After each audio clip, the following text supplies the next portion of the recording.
Hi there. Today we are going to make chicken bone broth, and there's a lot of hoopla about bone broth. Foofara. Foofara, yes, for all sorts of reasons. We like the flavor of a good, rich stock. If you look online, you're going to see, and in books, variations on the difference between stock and broth. As far as I can tell, there's not a huge difference.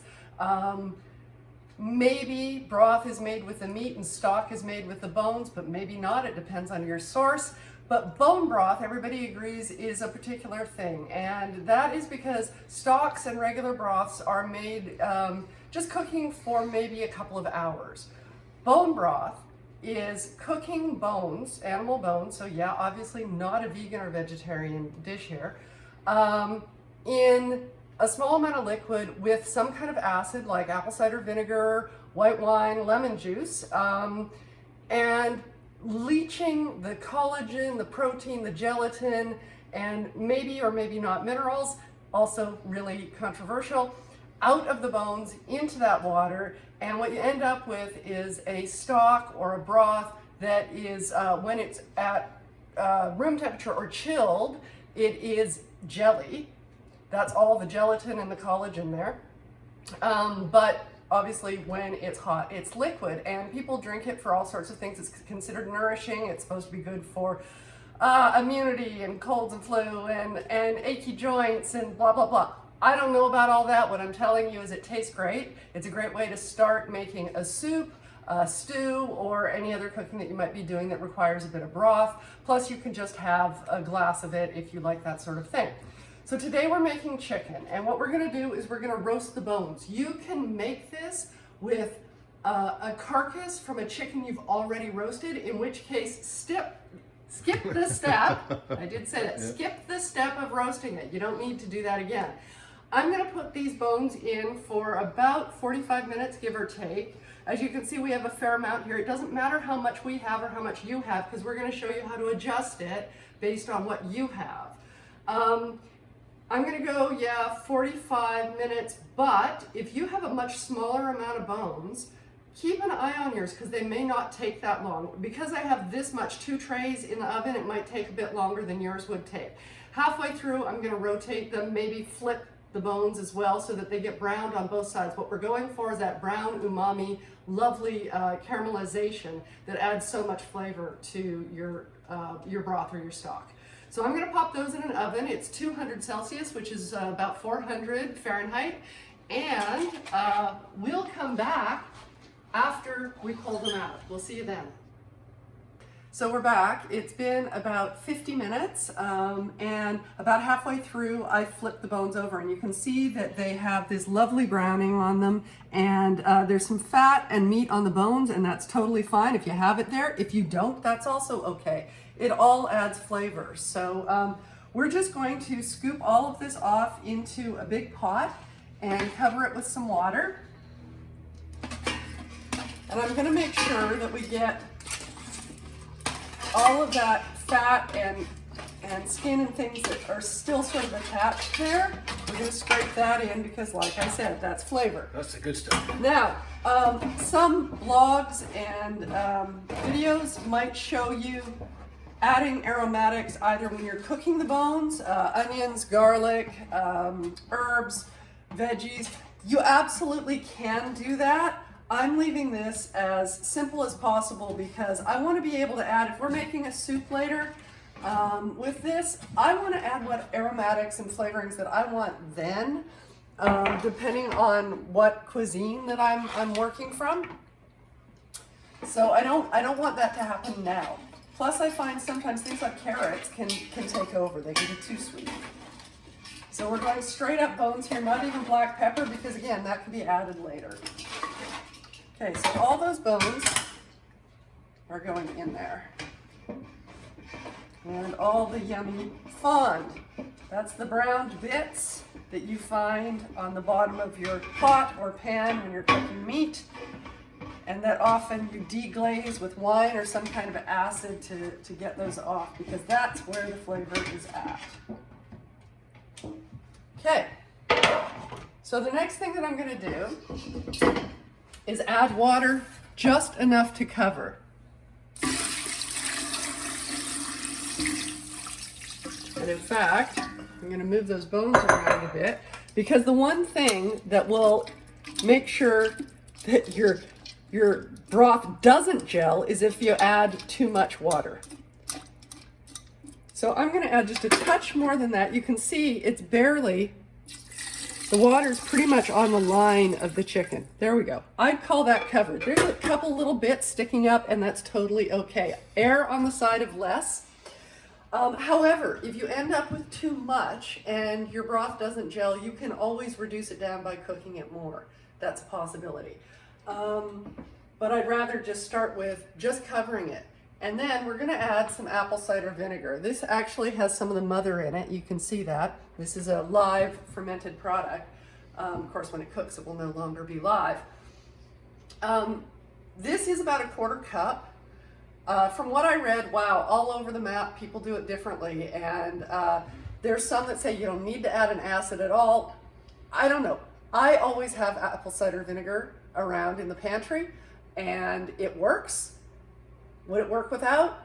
I don't know. Does it matter? I always have it, so let's use it. And you don't taste it in the end. So there's apple cider vinegar in there. Then I'm going to turn this up. And that just aids in getting the collagen out of the bones and stuff. That's the purpose of it. Like I said, there are some blogs who say that's nonsense. I really don't know. I haven't gone to a chemist and had that checked out, right? Had my broth tested at the end. But yes, it's to pull the collagen and the gelatin out of the connective tissue, out of the bones, and into your broth, which is where you want it. So I've got this up on high, and we're going to bring it up to a boil. Once it's boiling, I'm going to turn it down to a simmer, and I'm going to put a lid on it. Again, you'll read some people lid on, lid off. If your lid is off, you have to watch your stock to make sure it doesn't boil dry. And I don't want to have to do that because this is going to be on, we're going to go for about 12 hours. Now, if you don't start your broth early enough in the day, and you probably won't, and if you're not using a slow cooker or something like that, you probably don't want to have your pot on flame overnight when you're asleep. And I get that, and we're not going to do that either. So I'm going to cook it as long as I can today, which is probably going to be 8 or 10 hours. Then we actually put it outside because it's cold enough now to do that. Nature's fridge. Yeah, nature's fridge. You can put it in the fridge. And then tomorrow, we're going to bring it back up to temperature and cook it for a few more hours, because I'm going to go for about 12 hours to try and get that gel. Now, if your broth doesn't gel, that doesn't mean it's bad. In fact, it's still fabulous and is full of gelatin and collagen and all the fabulous nutrients that you want in there. The gelling is a combination of extracting that from the bones. How much did those bones actually have in them to start with? How much water did you use? How long did you cook it? All of that. When you're using beef bones, it will gel, or pork bones, it will gel much more easily. If we had chicken's feet, which we don't, apparently that also would make it gel more easily. But a lot of you don't have chicken's feet lying around. So I decided not to go the chicken feet route. So anyway, like I said, we're going to bring this up to a boil. Then I'm going to turn it down to a simmer. And I'm going to put a lid on it. I am not going to come back and show you that, because I'm going to assume that you know what a boil is. How to put a lid on it. Well, no, I'm going to assume you know what a boil is and what a simmer is. A boil is when you have lots of big bubbles going right in the middle, around the sides. A simmer is usually just little bubbles bubbling up around the sides. What the French call a tremble. Oh, that's nice. Sure. That sounds very poetic. It is. Well, anyway. It's French after all.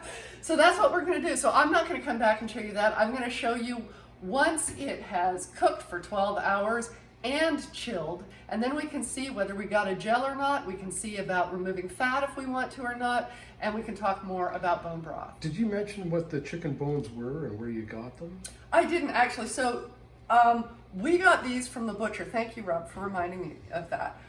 You can save bones from meat that you've eaten. if you eat a steak, if you eat a roast chicken or whatever, you throw the bones in the freezer and keep them until you have enough to make a batch.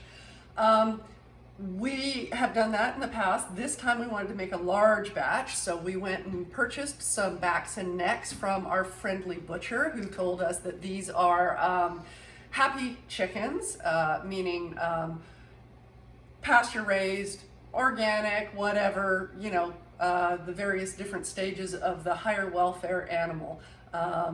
Everybody has a different level of what they think is acceptable. Some people will only go organic. Other people will go, okay, I'm okay if it's, as long as it's not any animal in the feed and they're pasture raised, that's good. So anyway, I'm not going to school you on what you should do, but the better bones you get, the better your broth is going to And the butcher always, like when they carve off a chicken breast, they'll save the bones and freeze them, and we just get bags of them from the butcher. So. And they're relatively inexpensive. You also can go get bags of chicken's feet. They will be cheaper if you buy them in an Asian store, grocery store. But if you're concerned about whether they're organic or not, you might need to go to a different butcher for that. So that's, again, up to you, you're dividing line there with animal products. So we're gonna leave this be with our chicken backs and necks, and we will see you tomorrow, actually, when we have cooked it for 12 hours and chilled it. We'll be back then. So hi there, we are back, and it's the next day. Why is it the next day? Because yesterday was yesterday. Well, there is that. But it's also because I believe I told you that this needs to cook for at least 12 hours. And so what I did was cook it for approximately 8 hours the first day, and then we wanted to go to bed, so I turned it off and we put the pot outside because it's winter and I can do that here. You can put it in the fridge. Some people suggest you can leave it on your stove overnight and then just heat it up the next day. I'm not going to comment on that. My mother, the nutritionist, would be rolling over in her grave if I did, so I'm not going to say anything. Few of those people have actually survived. Yeah, no, apparently it's a done thing. I don't do that. And nor would I leave it cooking overnight. However, if you do this in the crock pot, our crock pot wasn't big enough for the amount of bones we were doing. You could just leave it in the crock pot for a couple of days on low and just keep it going, right? That would be totally fine. But, so I took it off the heat, I put it outside. The next morning, I brought it back in, I brought it back up to temperature as you saw before with the lid on, and we cooked it for another 4 hours maybe, 3 hours. So I think we're looking at here anywhere between 14 and 16 hours total. And I wanna show you what we got. This is with chicken bones. Come have a look here, Rob. Come get close. I'm zooming in. Uh-huh. I'm ready for my close-up, Mr. So, look at that jiggle. Oh man. It's like chicken flavored Jell-O, folks. Now that lovely yellow stuff on top, that is chicken fat. And chicken fat, also rendered chicken fat, called schmaltz. Oy vey. I knew he was coming in with something there. So, we've been married a while, folks. So, we think schmaltz is something that's worth keeping because you can cook with it and you can cook wonderful things with it. My mother's chopped liver recipe that we had every year around Thanksgiving calls for schmaltz. So it's good to have schmaltz in your fridge. So I'm just going to show you how we scoop it off. Now some people leave it in there and then when they heat up their bone broth because they want to have a glass of bone broth or a cup of bone broth, they like to have that fat in there. We will take most of it off and leave a little bit behind, first of all, because it's really hard to get all of it off, but also because a little bit of fat in your stock is a good thing. Now, this is super concentrated, as you saw from the gelling. What you can do is you can water this down and use it in any super stew recipe or whatever that you might want to. For the health benefits, people generally don't water it down. They just heat it up till it's liquid and drink it. I told you in the first part of this that I didn't want to add much in the way of flavoring in here because say I'm going to make a Thai dish with this. Do I want to have the kinds of flavorings that you might find in an Italian stock in my Thai food? Probably not, right? And it's not salted either, is it? No, this is not salted. So you can do, it's a blank slate. It's just pure chickeny goodness. So you can do what you want with it. If you're making a soup, you probably are going to start with a mirepoix anyway, which is minced onion, carrot, celery that you saute in some kind of fat like schmaltz or olive oil or whatever before adding your stock. You'll probably also add aromatics like bay leaves or peppercorns or garlic, lemongrass, depending on what food you're making, right? So that's why we keep it as plain as possible. The other thing that I wanted to say to you is, what happens if you finish cooking your stock and you chill it and it hasn't gelled? Not a big deal, folks. You have a couple of options. Leave it. Use it exactly the way you'd use the jelly stuff, because you know what? It's still awesome. It's homemade broth and it'll be good for you and it'll taste great. It'll be wonderful once it's seasoned. You heard it here first.